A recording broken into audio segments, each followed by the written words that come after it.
Okay, thank you. Well, thank you everybody for coming out on this snowy, cold day. Appreciate it.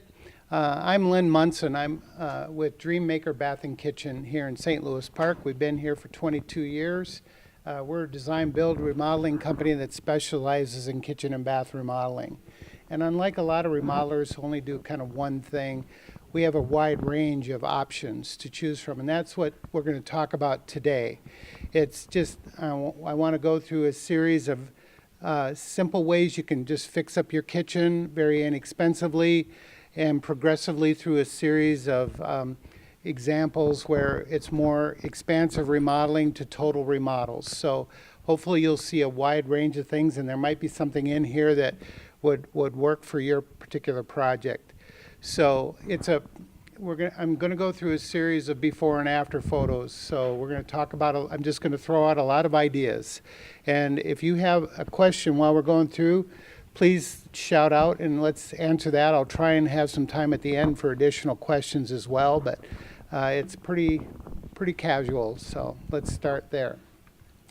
So with kitchen remodeling, from small innovations to total renovations, kitchens are really now the central hub of the home. Open floor plans are promoting more family interaction. Kitchens are now multiple use areas for food prep, eating, socializing, and they're really the home's communication center and smart technology center. Now we're having to plan into every kitchen, where does the charging station go, and where do all these smart technologies go? We have to incorporate all these things now, along with other regulations, like many of the cities now are requiring composting. Well, so how do we deal with those issues? So we try to make sure we accommodate all those things. And we also are looking at a lot more of a mix of materials, from furniture looks and cabinetry that are aesthetically pleasing. It's like the idea is we're trying to make it look like it's an extension of the rest of your home, because we're being asked to open up our homes a little bit more and more and more. The idea of the flow through this, instead of being such separate spaces, is more important. So we're going to look at a lot of things about what is the architecture of the home. Are there architectural elements or personal design elements that you have that you can incorporate into your new space? And we're also going to talk about unique uses of some common materials. And so on the small innovation side, we're going to look at examples of mixing materials that allow you to stretch a budget and create a new look, and some new materials to allow reuse of existing, such as cabinet refacing or countertop options or flooring overlays. Proper mixing of appliances can stretch your budget and your space, and then just simple additions to spruce up your space. And then we're going to go on to more total renovations, and we'll show you a series of kitchen remodels from simple to what we hope is wow. And you will see before and after photos, so you can see the progression from simple changes to an existing kitchen space to a more extensive remodeling projects, opening up the kitchen to adjacent rooms, and why space planning is so critical. We will talk about materials and universal designs so everyone can use our multi-use kitchens nowadays. And I'm going to bring up that word space planning a lot during this presentation, because that's the key to these projects, is that upfront space planning. How many different ways could you lay out this space? And there might be one, there might be five. And what are the pros and cons of each, and what are the budgets of each? Because every project has a budget. I've never been given a blank check ever. So unless you want to be one of the first, I want to talk to you. Okay? So, but we realize every project has a budget. That's why you're going to see a wide range of price points in this presentation. So let's start out with some very simple things about space planning. At the turn of the century, this was probably your kitchen. It was a wall-hung sink with a countertop, and you probably had an ice box, and that was pretty much it. So if this was your kitchen, what could we do today to just maximize the use of that space? Plus, if it's today, you'd want a dishwasher, of course. You never had one then, but now that's a requirement. So here's what you could do, if I can get it to advance. Okay.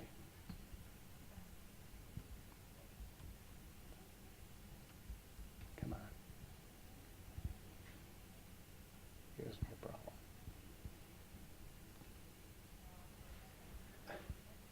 Okay.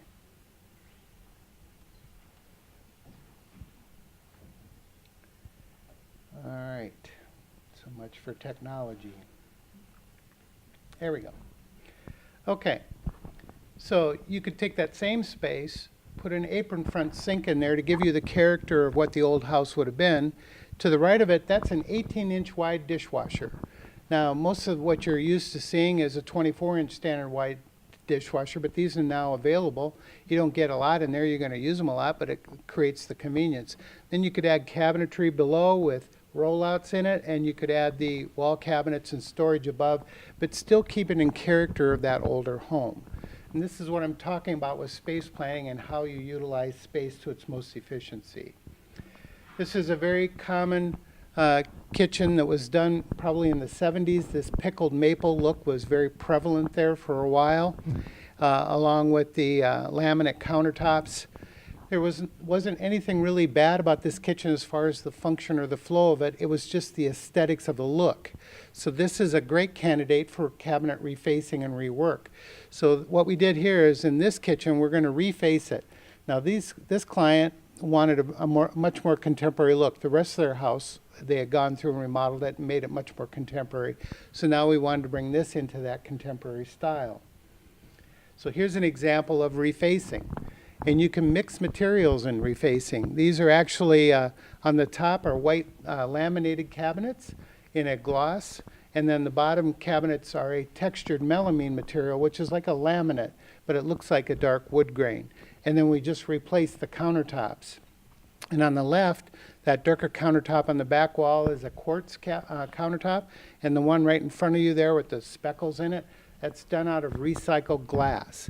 And it's about the same cost as a high quality quartz, but it gives you the ability to design your own countertop. You can pick the color of the glass, you can pick the size of the glass, you can pick the mix of the colors in the glass.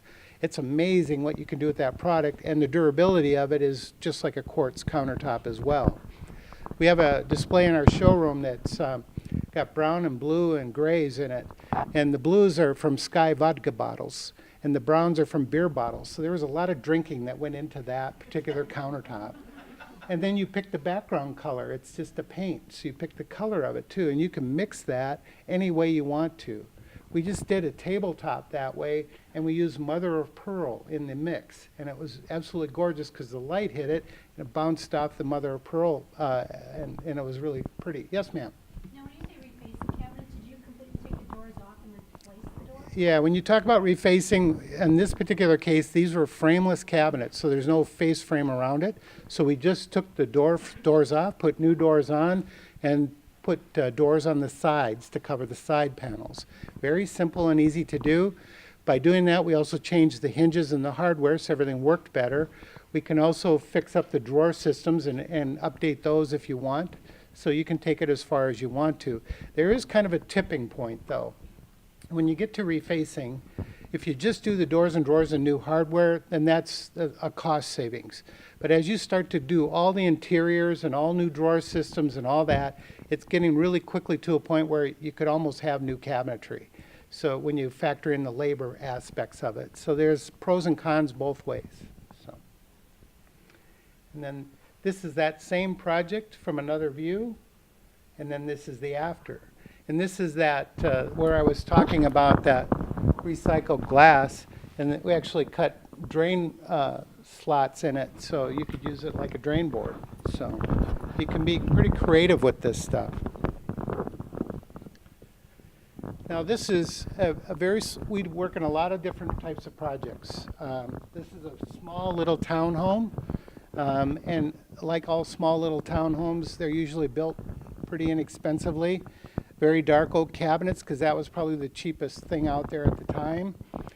What I wanted to point out though was this tall pantry cabinet right here, right next to the range. This is a very dangerous situation where you can have potential of a fire there. Plus, if you have fry pans or handles on your cookware there, it makes it very difficult to actually work at that range. Plus, this is a very tight little space. Then in addition to that, on the other side of it, you have the this setup over here where the microwave, there's really nowhere for it other than on the countertop. But she also had a cat by the name of Oliver. And Oliver is one of those cats who likes to get up and jump on everything. So this cat would jump up on here, jump up on here, jump up on here, walk across here, walk across there, and like cats do. So that was important to her, that in this remodel that Oliver could still roam wherever Oliver wanted to go. So it was interesting. So that's kind of I didn't get that in design school. That was different. And like all townhomes, this is a very tight budget as well. So how can we do this in a minimal way, but make it safe, but also more usable and accommodate everything and lighten it up? So here's one idea. You can take stock cabinetry, so cabinets that are already pre-made, certain sizes, take out that tall pantry unit, and by doing that, we put a base cabinet and a wall cabinet here, but you gain this additional counter space, much more safe, much more usable. And then these are laminate countertops put on to lighten it up, and then the lightened maple. And very simple. And then on the other side, you'll see that we added this valance over the top here made out of the same materials, and to tie everything together and give it a fresh look. So this project, it's stock cabinets and it's laminate countertops, and we did this for $12,000 with all the labor, with the plumbing, the electrical, and our labor. So very reasonable price point for what you get. And even Oliver the cat was happy. So he got to crawl across there. This is another home that was built in the 20s. And you'll see that it had a lot of this dark wallpaper running across here, the laminate countertops with the top mount sink, which is always a real pain to clean around because all the crumbs catch around there. And then you have the old sheet vinyl floor down here with lots of pattern in it. So what do we do with this? So we didn't have the budget to tear everything out completely. The cabinets weren't really in terrible shape. This is an opportunity where you could take a product like Orange Glow or some of the other cabinet cleaning materials, and we just gave these cabinets a really good cleaning and cleaned up all the hardware and everything else. But just by getting rid of the wallpaper in this room and the floor and making it much more simple, it makes this appear much brighter. So we're going to look at it like this. This is the after. Now we've removed the wallpaper and gotten all that dark blue out of there. We have put laminate countertops back in, but I wanted to point out this one detail. One of the knocks against laminate countertops is because people think it's kind of cheap looking because they only see the 20 colors that are in the big box stores and think that that's all there is. There's over 6,000 choices in laminate countertops. I could make it look like a stone countertop. But what was always the problem was that top mount sink. You couldn't undermount a sink, which was always the big thing. Well, now you can. This is an undermount stainless steel sink in a laminate countertop. Nice clean line on the edge, really easy to clean and care for, and they warranty that, so it won't fail on you.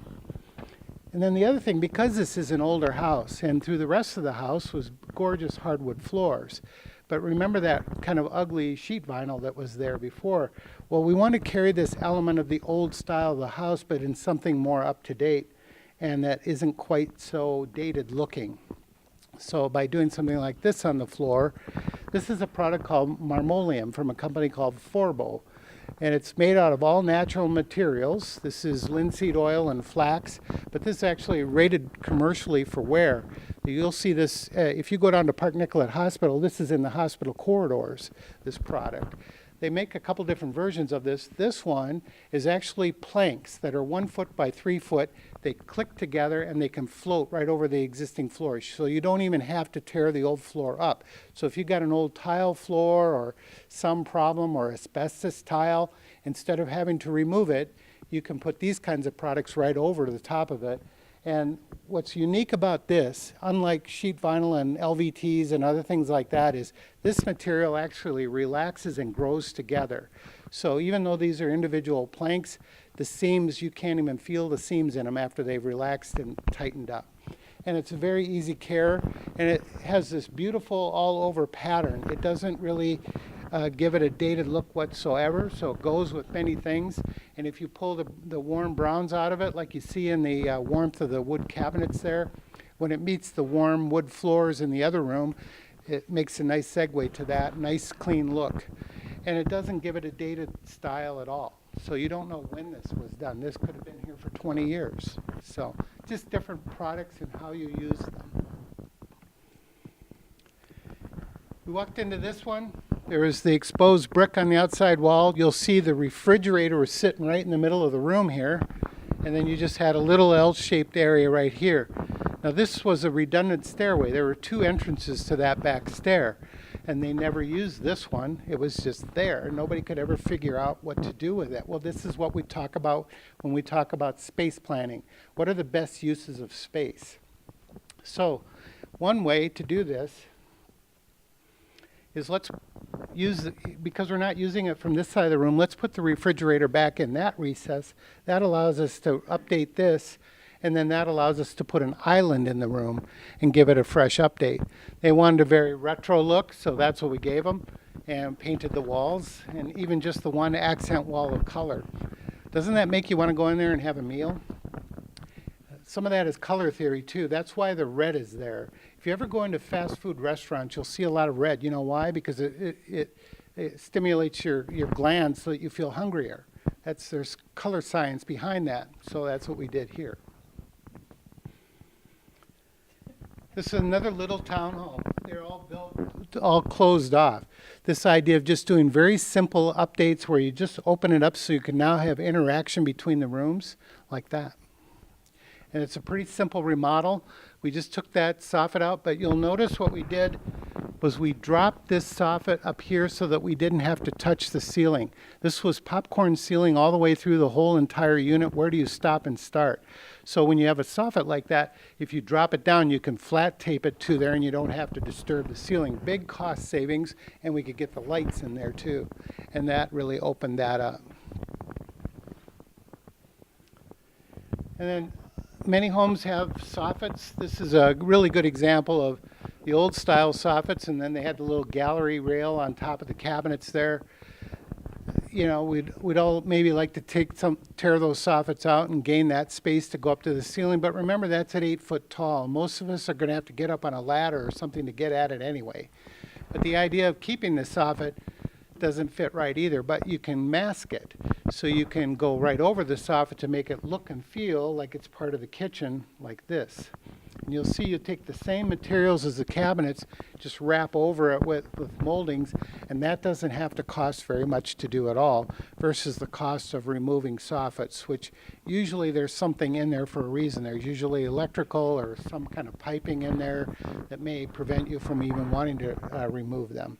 But see how this brings your eye up. Your eye goes right to the ceiling now. Very simple solution. Very common. This was the classic U-shaped kitchen designed for the one cook who was based on studies done at the University of Minnesota back in the 50s for the average 5'4" woman who did all the cooking and all the cleanup. So that's where we were. All these standards we have now are based on those studies. Your 36-inch high countertops come from those studies. This U-shape comes from those studies because it's the most efficient way for one person to work in that space. But that's not how we work anymore. We now have multiple people coming through there, and you'll see what's happened is it just closes off that space and creates basically two rooms out of it. So a simpler, one way to simply remodel this is just take the peninsula out and create an island like this. So by creating a 3-tiered island, you've got a 42-inch high bar top that sets up and masks some of the clutter behind there from the dining room area. You've got your 36-inch high cooking center here, and you've got a lower bar sink area on the backside. This particular client liked to bake a lot, so having a lowered countertop at like 33 inches is ideal for bakers if you're rolling out doughs and things like that. Ergonomically, it's a good fit. But just that sense of different heights also breaks up how big that island really is. And then, of course, lightening up all the materials and everything else certainly helped. But now multiple people could work in this kitchen. You could have somebody at the back working in the prep area between the regular sink and the dishwasher and the fridge. You could have somebody working at the stove. You could have somebody working at the prep sink, and you could have people sitting there conversing with you at the same time. Much, much more usable for the way we use our kitchens today.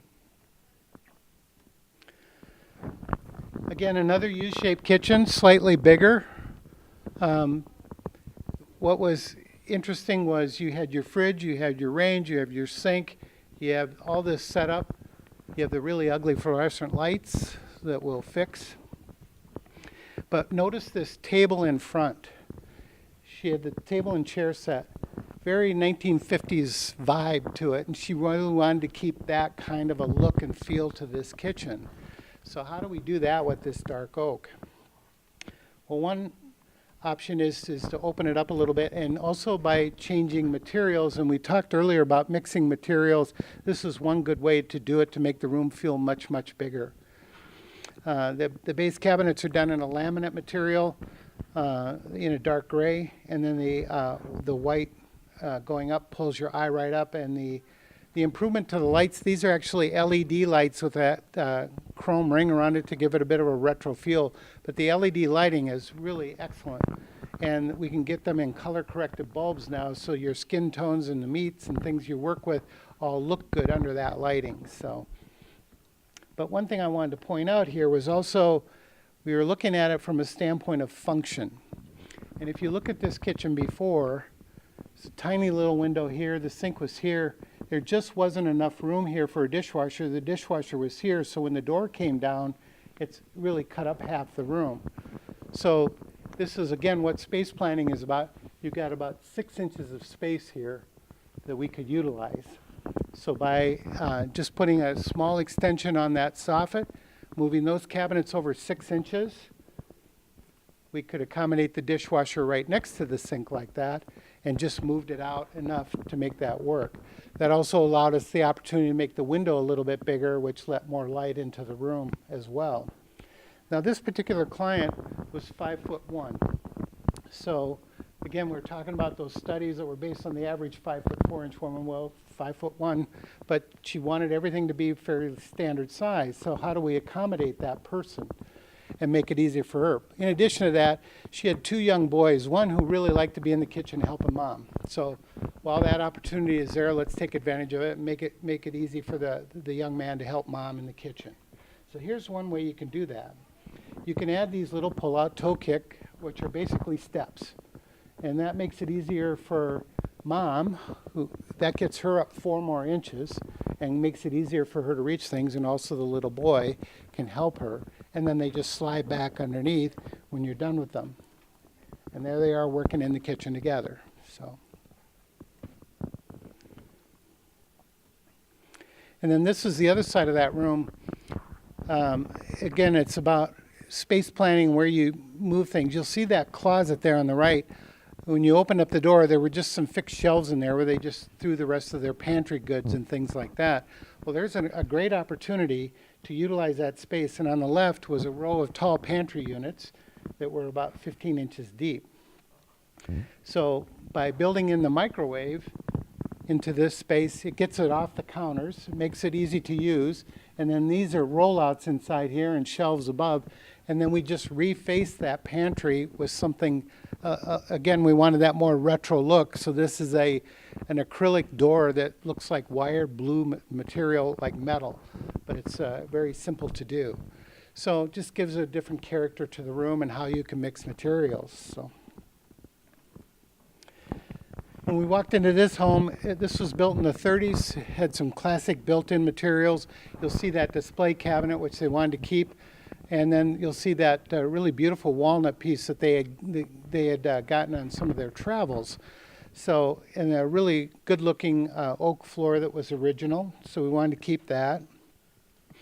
And on the other side of the room, here is the kitchen. And when you see this space here, there was a little setup for 2 here, but just a huge amount of just dead space right there, which would have been normally like a kitchen table or some type of eating area. But they had a formal dining room, and they just wanted seating for 4 people in that room.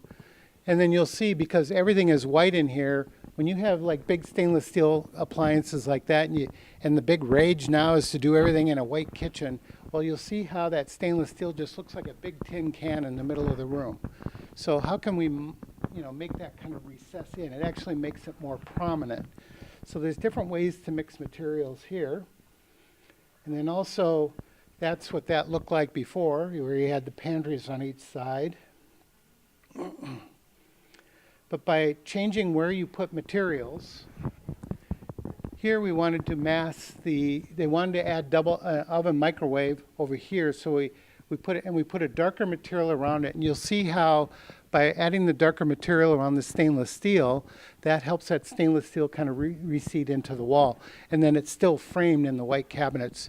Well, these happen to be new white cabinets. We took them out and did them all out of stock cabinets to give it a new look, because we wanted better systems inside for rollouts and storage for them. And then where we talked earlier about that setup, the idea of those walnut pieces that they had collected earlier, this is a walnut sit-up bar that we added on. So now we can seat 5 people around the room just by extending it further right off the back of the quartz countertop. You can marry different elements together like that. And by doing all this, this was the before photo looking down the kitchen.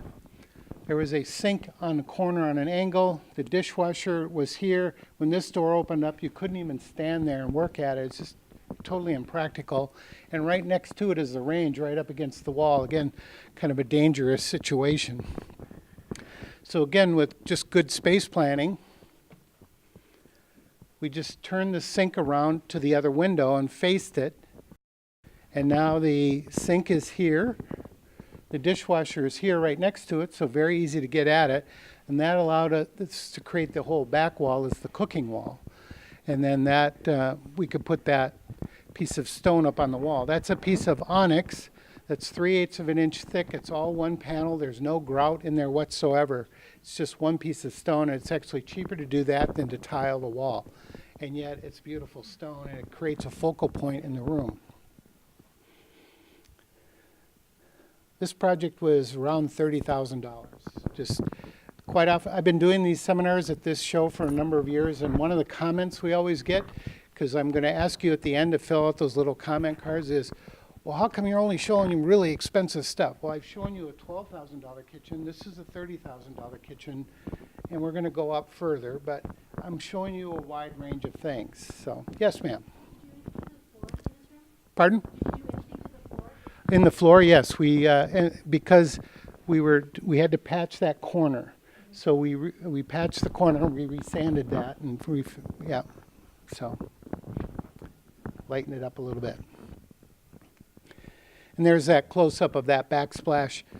That creates a really nice look, and super easy to clean.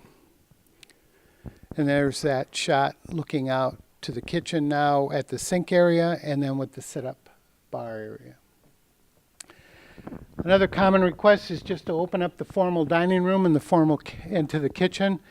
Here's the formal dining room in the front of the house. Here's the kitchen. There's a kitchenette back here, and you can look all the way through to this beautiful backyard. And it's a really nice space. But this is another 1920s home or so. Had some beautiful architectural character in it. It had arched doorways in the rest of the home, lots of beautiful cherry moldings. So we want to try to bring in the same character, what's done in the rest of the room, so it doesn't look like a remodel. It much like this, whoever did this tile should be shot. I mean, that other than giving you vertigo or something when you're walking through there and driving you crazy, that was obviously a special on sale that day at whatever. But that doesn't go with anything in that house, and it would drive me nuts. But here's a way to open it up and keep it in character. So this idea of bringing through that cherry paneling you found in the front of the house, the arched panels you see in the front of the house are carried through there, and then the leaded glass was also found in other areas of the house. So marrying those elements together between now your formal dining room and your kitchen looks just like an extension of that dining room, doesn't it? So I apologize for how blurry this is. We walked in And it was a paneled family room, a really badly done kitchen. But it's this classic case of those overhead wall cabinets between the rooms that a lot of these older houses have, and just by taking those out can get you a look like this. And just that one step really opened up this space. And then by moving the refrigerator over to the left and now surrounding it all in panels, so all you see is the doors, it doesn't look so massive. Now I've created the sink, the dishwasher, and the fridge all on one wall. Very, very efficient for use, for prep, and for cleanup, which frees up the entire back wall for cooking. And that was looking from the dining room into that space, and getting rid of that paneling in the other room certainly was a priority, but that's what it looks like after it's all opened up. And then you can pick one element. Sometimes it's just one element that's important to you, and you'll see this kind of fun tile back there as a focal point. And that can look like that. So just a simple fun tile can make the character of the room. And that's a style and such that it won't look dated 5 to 10 years from now. That's a pretty classic idea. So. This is a condo.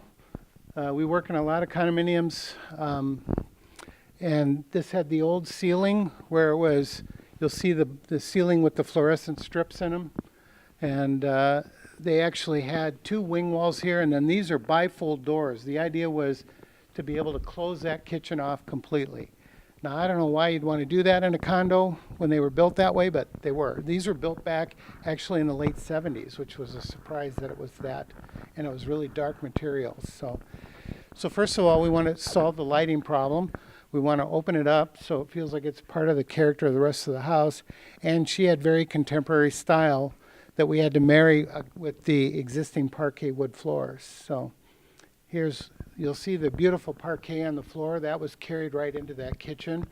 We took out the ceiling, and these again are those LED disc lights on the ceiling there. Nice clean lines to them. And then the cabinets are a mix of a thermofoil material, which is basically a shrink wrap laminate over a wood core. It looks like stainless steel. It's a third the cost of real stainless steel. We could do stainless steel cabinets, but they would cost a fortune. And then you'll see the different countertop materials used here. And that was after it was opened up, and seating for 3 around the end.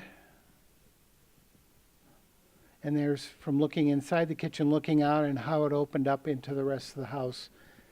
And then this last detail, you'll notice these shelves above the sink. They look like they're all lit up. This technology is pretty simple, is pretty fun.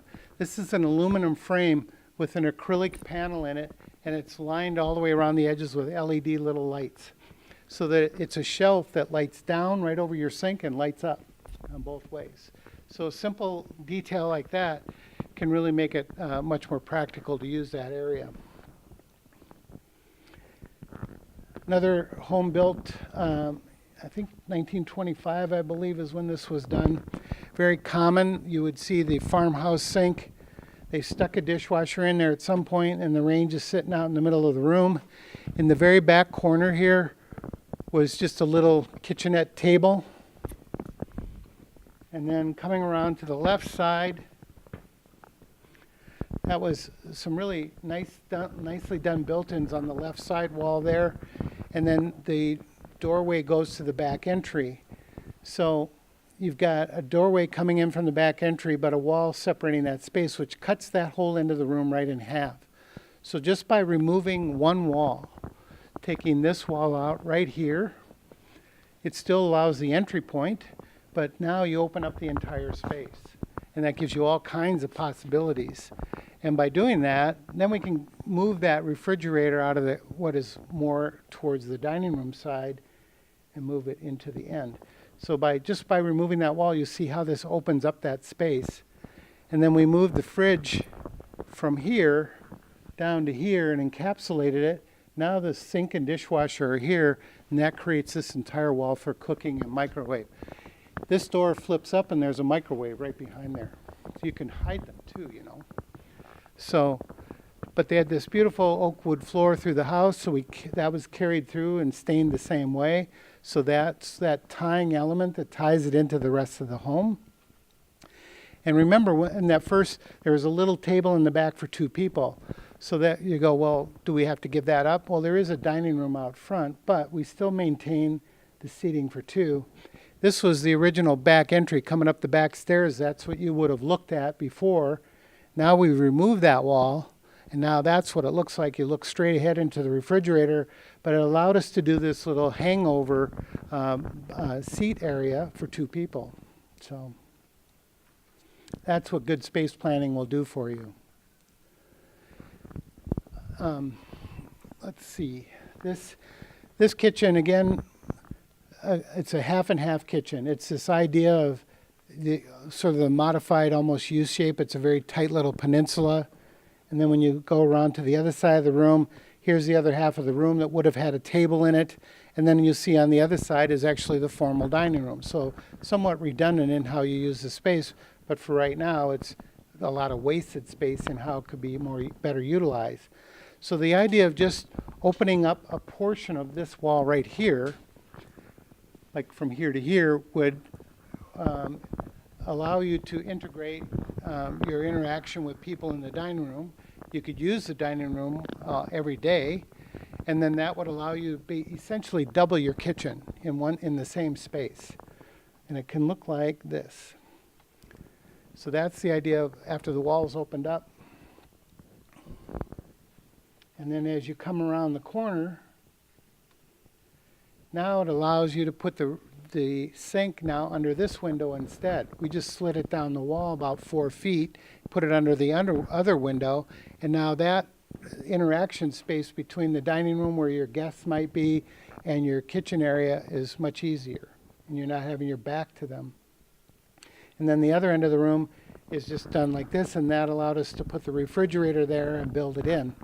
So these are very simple cabinet materials, not terribly expensive, and a very inexpensive quartz countertop. You need to understand that with countertops, you start with generally laminates are in this price point down here. Then you'll go to granites or corians that go from here to here. It's a wide range of what you can spend on those products. Quartz countertops are typically in the upper 2/3 of that price point of granites. And even within quartz, there are ranges of price there too. Of course, you can go crazy and do all kinds of stuff. We have countertops that are made out of volcanic lava from France, and it's absolutely fabulous stuff. Some of the new things you're going to see coming are called sintered quartz.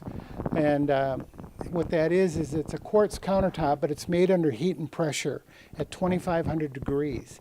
So it's like having a porcelain tile on your countertop. It's almost indestructible. You can take a hot pot and put it right on there. They don't recommend you do that, but you can do that. You could cut on it, but you're going to damage your knives. You never have to do anything to it. It's totally maintenance free. So those products are coming. This is now in that same kitchen. If you're standing in the dining room and looking in before, that's where you're looking in. And now after we're done, it looks like that. So it makes a big difference. Another very common request we get is, here's your traditional U-shaped kitchen again. And in the back behind that range is the formal dining room. When I walked into the formal dining room, there was a rabbit hutch in there and nothing else. So they never used it. And so we still need to get, because all they used was this table that you see in the very front of the picture here. But a very common request is open up the wall between the dining room, the formal dining room and the kitchen, and create that as all one space. And this is an example of what that can look like. And we can get rid of all that really flowery, or the teapot wall border. I'm old enough to remember when I was selling that wallpaper border, I'm sorry to say. But that's what it looks like after you open it up. And then it's just a matter, again, of space planning and how you lay things out. This was at the other end where it was the formal dining room. We actually built a banquette in there. A banquette is a really great space saver. If you've got an older home with tight spaces and need dining, if you can put a banquette in, it allows the table to be built much closer to the wall and saves more space. That allows us to move this kitchen further down the wall into the dining room area. a 1980s builder home. And back then, builders were more about trying to be kind of cute, not so much about kitchen function. So here they put you'll see in the left corner there, the sink is on an angle. In the right corner, just out of view, the cooktop is on an angle in the corner. Angled corners in kitchens generally are humongous space wasters and just terrible to plan around because you can't put much. You want to have a dishwasher near that, and because of the angle, it makes the spaces too tight. So in here, they put the refrigerator right in the middle of the back wall, which is probably one of the worst places you could possibly put it as far as function in that room. And then a little tiny postage stamp of an island. So just by reorganizing how you put cabinetry and your appliances in the space, we can make it look something more like this. So now the refrigerator and the ovens are ganged together. The sink is moved to the left wall with the dishwasher next to it. That allowed us to make a bigger window because she had a beautiful backyard and we weren't really taking advantage of that before. So just by making the window bigger, and she had vinyl siding, so it was very simple to make that change. If you got stucco, that's a bit of a problem. So it's just a matter of what can and can't you do. But this also allowed us to give you a really large island with lots of seating at the sit-up. And that's before, and that's after. And you see how much bigger that window, and having that rearranged like that makes that room feel much larger. And then this is a quartz countertop with little mica chips in it, and when the light hits it, that kind of dances. And you'll see the glass tile and the backsplash, how that dances in the light. And then this is a condo downtown Minneapolis. Just one big flat island and very basic materials. We couldn't really expand space, but it's a matter of how you utilize space. So here we're going to take the island and break it up into two different tiers, and that's going to allow us to do some different things. Let me show you what that can look like. Oh, I want to go back here. Notice there's concrete on the floors. This is an old one of the old warehouses in downtown that's been converted to condos. It still had the original concrete floors. You'll see the exposed ductwork, that very industrial kind of look. So they wanted to kind of maintain that character of it. But we warmed the floors up by putting a floating floor right over the concrete out of wood. And it's what they call live oak. And it looks like a matte finish, like there's no finish on it whatsoever, but it has a very warm appeal and it stands up very well. But when we were talking earlier about different uses of things, so this little table right here, and you'll see the plugs right there, that's your communication plug-in center, your media center, all your plug-ins are right there. You can charge your phones and you can drop your mail there instead of dropping it on the main countertop. Just by having a separate space defines where you put it.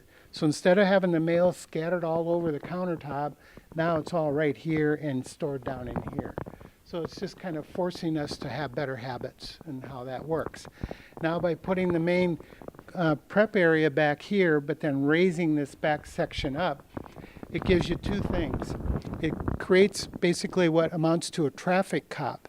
So having this raised area and with the seating behind it forces your guests to stay on the back side of your island and not be in your way when you're working in there, but yet you can interact with them. And also having this waterfall edge defines that space, and then you don't have to worry about splatters or spills or the raised up height also helps to hide some of that clutter that you'll see as you're prepping. And then the back wall is refrigerator and prep area and cooking area there. So it's just mixing materials. It's just mixing two different quartz countertop materials.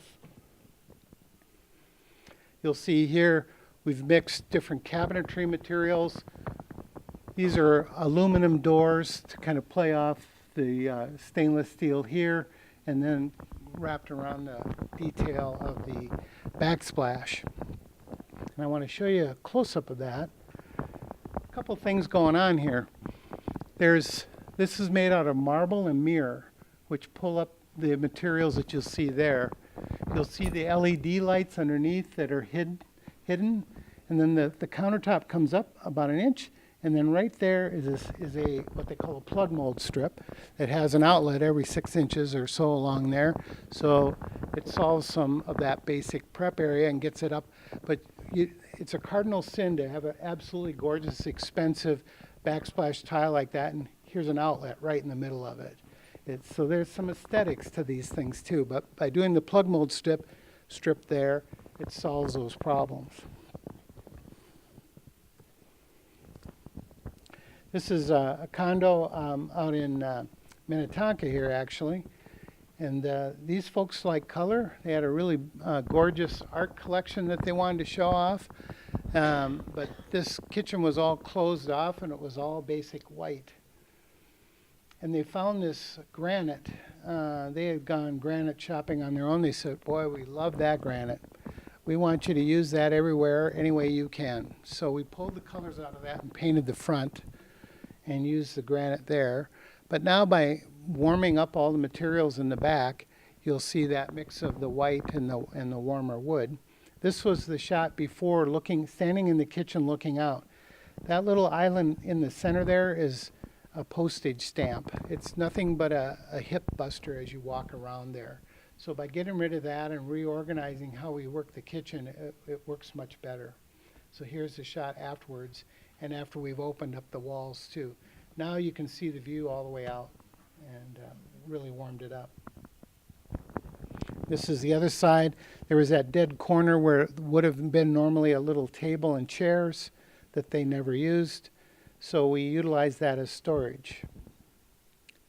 And we created that little peninsula there instead of the island. And then you can have some fun with it. Here's interesting takes on hardware. So these are cabinet hardware. This is a corrugated cabinet door, and this is a white laminate counter door. You have your traditional bar pulls, but you can also have little men crawling all over your cabinets as the handle. We sell a lot of those, actually. They're lots of fun. Called man handles from some crazy people in San Francisco. Now, this is 42 floors up in a tower, and that's your view out. But that's your kitchen stuck behind all those walls.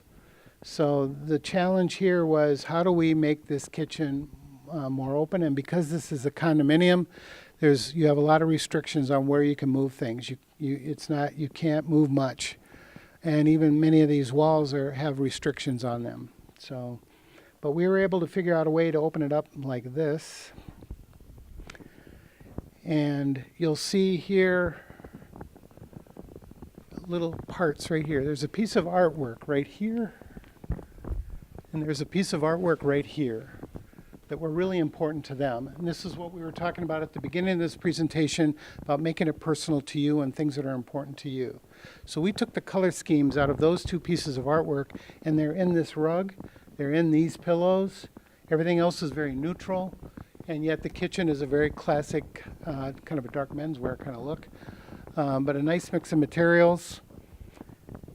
And here's the view out from the kitchen now. And if you're that high up and you've got that $1 million view, I would want that too. And we're getting into a little bit more expansive remodels here now. This one is one where it's that classic really bad cabinets right over the really small island. Behind here is the formal dining room that's all closed off. And they wanted to open all this up. So this is what it looks like after you open the wall to the dining room and change the island. Now you'll notice the color scheme is a little different than maybe what you're used to seeing here. This gentleman actually grew up in Belize. And so he has all this artwork from his home country, which is all of these colors in it. The color you see on the island, the color in the lamps over the island, and the pendants, those are all coming out of the artwork materials that are important to him. If somebody else bought this house, they could easily paint the island and make it their own, because the rest of this stuff in here is very classic materials. And then that's Brazilian cherry on the floor, very warm, rich wood. And that was before looking from the kitchen into the dining area. And that's the after we opened it up to the dining room and to the front. And you'll see that piece of artwork by the stairs here. This was his artwork from his homeland, and that's where this color scheme came from. So again, trying to make it personal to them. And this was standing in the dining room before, and after we opened up the wall, that's the kitchen. Big space. And then little details, the fun knobs on the cabinets, the fun tile on the backsplash. This was an 80s home in Bloomington, actually.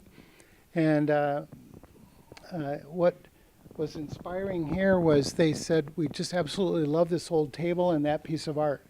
So that tells us, okay, we want to keep the character of that, and it's an 80s style home. So we can bring those elements in here, and we can do it like this. That was the before. And look at that island. I mean, would you bang your hips on that going around the corners of that thing every single time? It's just terrible. And now after we opened it up, we reorganized that, and by just changing the windows from 2 casement windows to 1 awning window, look how much bigger those windows look, but they're the same size. And then there's the before, and there's the after. Nice. And you'll see this commonly done with islands, making the island look something different, almost more like a piece of furniture that you brought in from Great Aunt Martha. You can mix those materials. They don't have to match. Okay. And these folks had lived for 18 years in this home, and they're on a nature preserve. And they could only enjoy it from their dining room and from their living room. So when we went to do the kitchen remodel, we said, well, let's figure out a way if we can get at least part of that view there. So this is what it looks like after we opened it up. And this was an 80s home that was very classic builder with a sunken living room. So we raised the level of the living room 1 step to now this entire first floor is all on 1 level. So that brings us to this idea of universal design and aging in place and staying in your home. They wanted to stay in their home forever, so let's get this all on 1 level to make it easier for them and for whoever else may be using this space. Another 80s home that had a good-sized kitchen, but you'll see on the left here, this is a central hallway right here. And then on the other side of that hallway, on the other side, was a really large formal living room. And they came to us and they said, you know, we really like this house. We've been here a long time, but our lives are changing, and we're wanting to be more retired, and we want to entertain more, and we want to entertain up to 100 people in here. And so, you know, how do we entertain 100 people in all these areas that are all cut up like this? So one is figure out a way to take out that central hallway, and that opens up the space now completely. And that allowed us to do a really large island here, but then also a sit-up table onto the back of the island so people could be near you and talking with you while you're working in the kitchen, but out of your way. So, and then the gentleman was the cook in the family, and he wanted a wolf range because he was the one who did all the cooking, and he had always wanted a wolf range, and he called it Stella, and every night him and Stella had an appointment to make dinner together. So here's Stella, and we put a pot filler above Stella because he liked to cook lots of pasta, so we got the water right there for you. And then sometimes you have to think a little bit outside the box. This is a 2-car garage married onto a mid-century modern home. And the thing about it was they had a kitchen in this home that worked, but it was on the front of the house. But the view to the house was in the back. They had the really great, fabulous view out the back. So how could we take advantage of that view from the kitchen? So this is where space planning comes in again. We looked at different ways that could be done. And one of the ideas was, well, let's take what is now the garage, let's make that the kitchen and just build you a new garage out in front. So the idea of doing that brings us to a space plan that allows us to open up a wall in the existing house to gain this view that we're after. In addition to that, they wanted a more contemporary look to this. They wanted to marry contemporary and mid-century and modern together, which you can do very nicely. And they had some beautiful dark cabinetry paneling in the existing house, and that would be one way to kind of bring these things together. And she liked color, so here's one idea. So here we've cut a hole in the wall into the existing house, and you can see the beautiful paneling that was already in the house on this side, right around there. So that's what led us to this dark paneling on the island to kind of marry those two elements together. She liked the green of the cabinets there. And then when you look into that, you're standing in what was their dining room looking into this new kitchen now. And because this is a double car garage, this is a big space. You don't want to just line it all with cabinets. It would look cavernous. So one trick is just to change the scale of the room. And so you'll see this wall right here. And you can walk around the end of the wall, or you can use this sliding barn door and you can go in through here.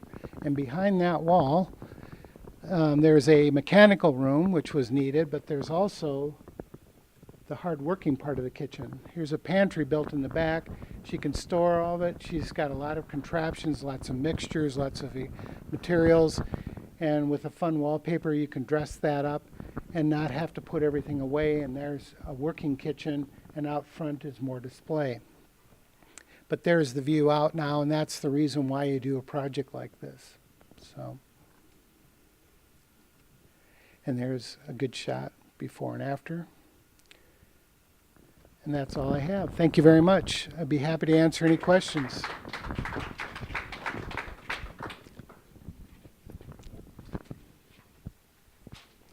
What do you think of the drawer microwaves? The question was, what do I think of the drawer microwaves? I like them because it gives you lots of opportunities on where you can put them. It's a change of habit of how you use them, but they work very well. And it gives you lots more opportunity. It's nice then you can put them like in an island and things like that that works really quite well for space planning purposes quite often. So, right. There is that thing you have to reach down into a drawer. Yeah, it's a different option that way. But you're reaching down into it instead of pulling it out. So rather than having a traditional microwave down here, which is kind of awkward for most people, your traditional microwave you like to have right about here, which means now you're up on your wall cabinet level, and it may not always be the best option where you can put that. But they're a great problem solver as far as where you can put them. So, yes, ma'am.